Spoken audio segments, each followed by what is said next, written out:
My name is Deutsch. I'm a writer and I'm a child Holocaust survivor.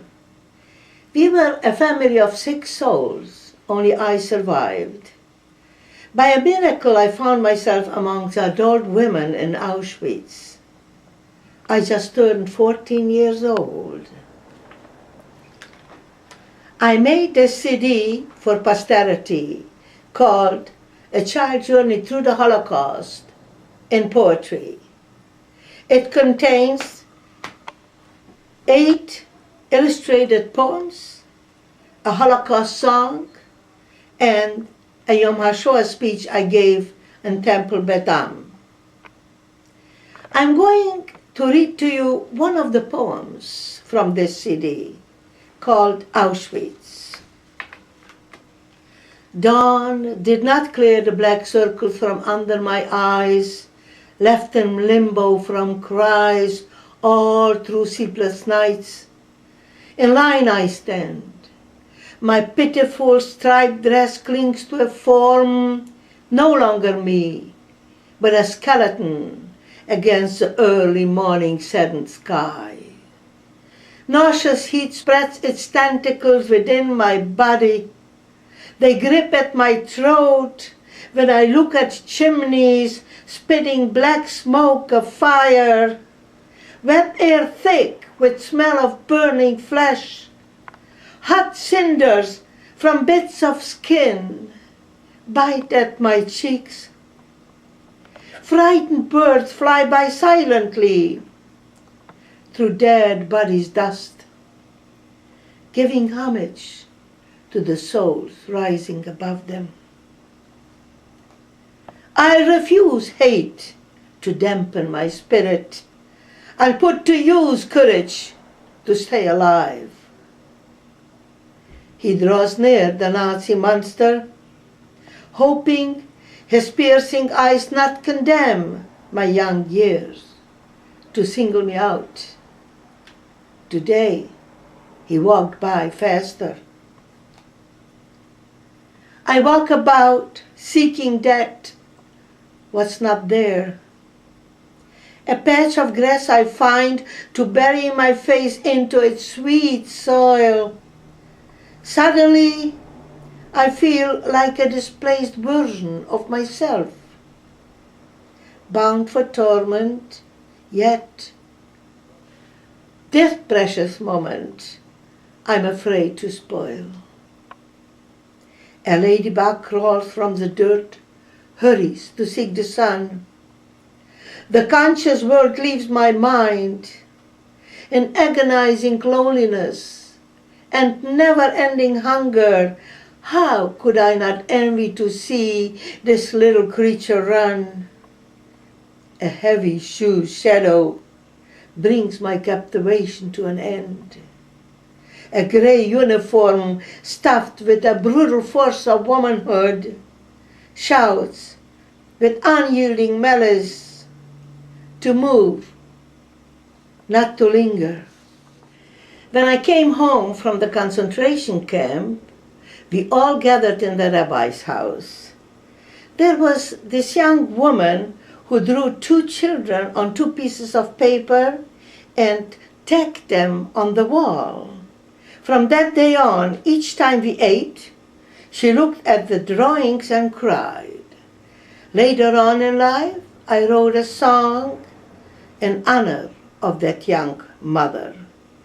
This is just a portion of that song called Paper Children.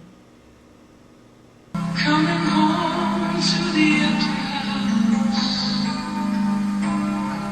is more than we can bear.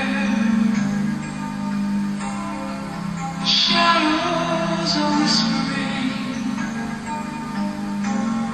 don't cry, don't despair. Sweet memories of our loved ones will never disappear when they guide us from heaven with love and with care.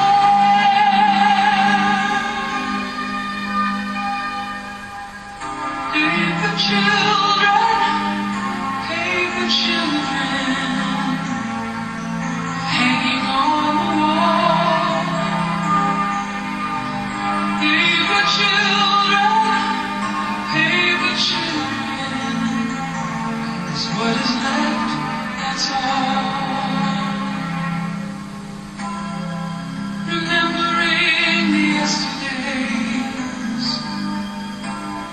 gather now no more, like sheep to the slaughter.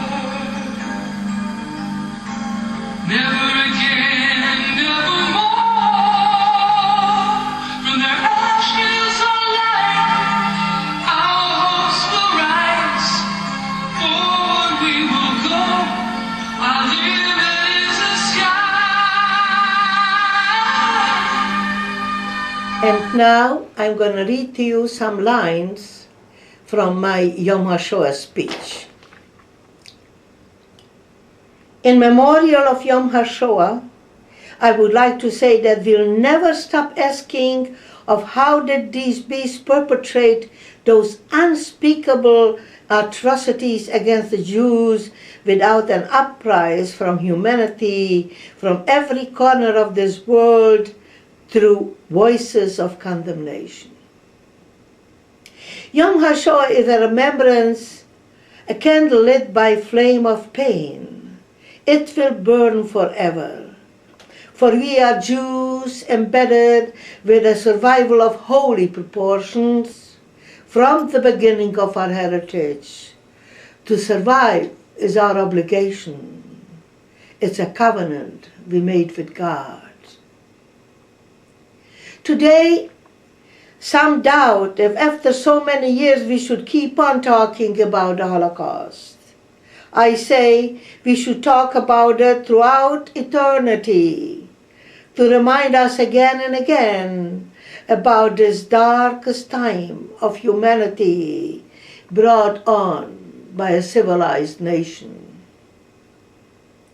It's very hard for me to say, but ironically, when the dehumanization was unbearable, and we had to listen to the monstrous proclamation over and over again that we are of a lesser human, that by itself brought on a certain weakness within us. The innocence in us was so great. Their persecution was so unjust that we thought that only help can come from God. So we ran to our synagogues. To think back at those times, I shiver of how it might have been if only there would be some guidance. But there was none. Hence, these famous words, like sheep to the slaughter.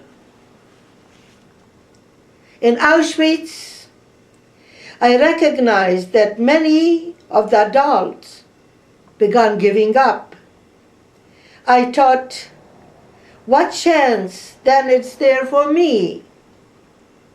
They surrendered to the tragedy. To see them suffer, I learned the value of life.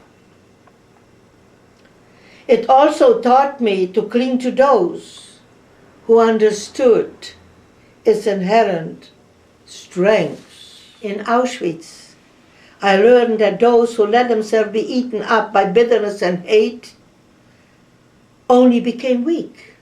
They had nothing left to sustain them.